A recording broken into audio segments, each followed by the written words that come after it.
Are you tired of the background you're using for your videos? Well, with what we're talking about today, with these two things, you can have an infinite number of colors and change up your background whenever you like. So if you want to be able to switch up the color of your background like I just did, the two things you need are one, an RGB light like this. So this comes with an app, so you can have essentially an infinite number of colors that you can adjust this light to. And the second thing is a gray wall. So we're gonna get into more detail in both of those. So let's talk a little bit more about the light. So this is the Aputure MC light. So you can see it's very easy to switch this up to any color. I can adjust the intensity, turn it all the way down right now. This is a fairly small light, so what you probably noticed is, so when I have this, even if it's at 100%, it's not gonna make the entire wall kind of a consistent kind of fuchsia color at this point. But the thing is, if I potentially had two of these lights, so if I had one just off camera here, another one off camera here, pointed at the wall, I could probably have a more consistent color as far as a background. This is just a really small light. Aputure also has a, what's it called, a practical light. So it's a light bulb. So if you want to have an RGB light that you use with one of your lamps and want to be able to change up the colors. Another option, or two options, are Neewer or GVM. Make bigger LED RGB lights. So if that's something you're looking for, I'll put information to all the different lights down below in the description if you want to check them out. So now let's talk about this gray wall. Yes, this is a painted gray wall. It's not that difficult to paint the wall if you've never done it before. I'll find some tutorials and put them down below in the description. You can follow along, paint a wall in your home or office. Don't worry, you're not going to make a huge mess. Just follow along with the tutorials and you'll be just fine. A couple of other points as far as choosing the color. So you could use white, but the thing is with a white wall, the white essentially bleeds through a little bit, so you won't have as deep or intense of colors. So here's a YouTube short that Laura, my business partner, created. The wall behind her is white. You can probably notice the color isn't quite as intense as with what I just showed you with the gray wall behind me. The other thing that's important is using a neutral gray color. So if you've ever seen one of these before, this is a gray card, 18% gray, with something that's neutral. It has the same quantity of red, blue, and green, the three colors that essentially go into anything. Whatever color you choose does not have to be as dark as this one. So you can see the wall behind me, you can see is quite a few shades lighter, but it is a neutral gray color. So to learn how to choose a neutral color like that takes a little bit of work, but a lot of the paint companies show you the RGB number for whatever color paint it is. So why don't we hop on the computer and I'll show you a little bit more about that. Okay, so here is middle gray. This is what I was talking about earlier. So if you scroll down here, 18% is what I believe the gray cards are. So what this is essentially the same color. And then you see here there's RGB. So 000 is black and 255, 255, 255 is pure white. And then so all the other colors in the rainbow, any other paint color, whatever it is, are some mixture of those colors. And so you can see this is 118 for all three.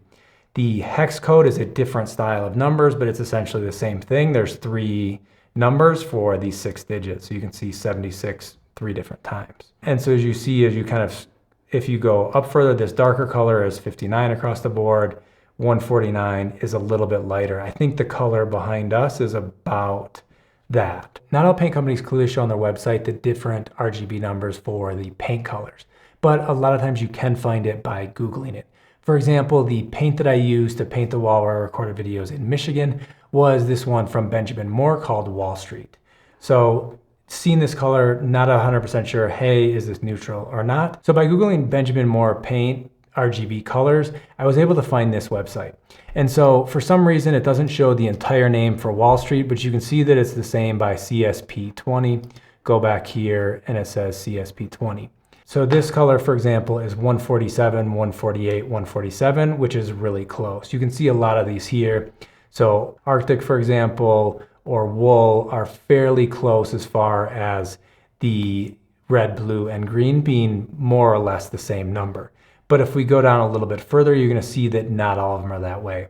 So for example, this one old, so it's 197, 187, 172. So between the red and green, there's over 20 different. So this is going to be, tinted to the red. And so you can see a lot of different colors here. If you kind of scroll down, the same thing for C. Sometimes it's hard to kind of eyeball. So for this lighter color, for example. So if you can see the RGB colors, it's much, much more useful. So for example, here's another one. These are Behr paints. And I noticed this is our most popular colors. I clicked on this one earlier and you see 160, 160, 159. Good enough. The same thing if you're on Sherwin-Williams, you kind of have to play around a little bit. Sometimes you can't see an amazing list, but you see here 150, 154, 150, pretty good. So I was a little bit worried finding the right gray paint color for our Mexico City office where I am right now, but this color I think looks pretty good. So to find this color, we went to the local paint store called Comex, and I like the name of this, called Microfono, which is microphone in Spanish. And on the website, it doesn't necessarily show the detail as far as the RGB colors, but luckily when we showed up at the paint store, they had, the paint samples, the huge like flip book, I forget what that's called. And at the very end of it, it listed out the RGB colors of all the different colors, and Microfono is a neutral gray color. And so that's what we use to paint the wall behind me. One of the other cool things with a neutral gray color like this is if you increase the intensity of light that hits it.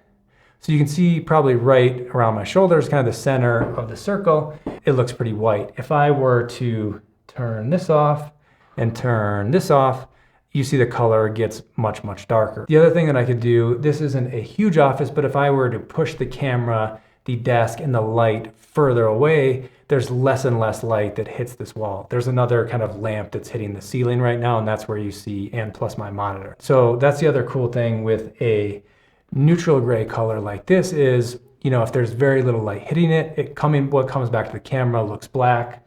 Or if you have a very intense light hitting it, you can make the wall look white. So what'd you think? Did I convince you to go out and get a gallon of paint, a paint roller, and to paint a gray wall behind you where you're recording your videos, and an RGB light so you can switch up the colors like so? If you want to learn more about how to record amazing videos, check out the playlist right here. Hope to see you in those and future videos. Bye-bye.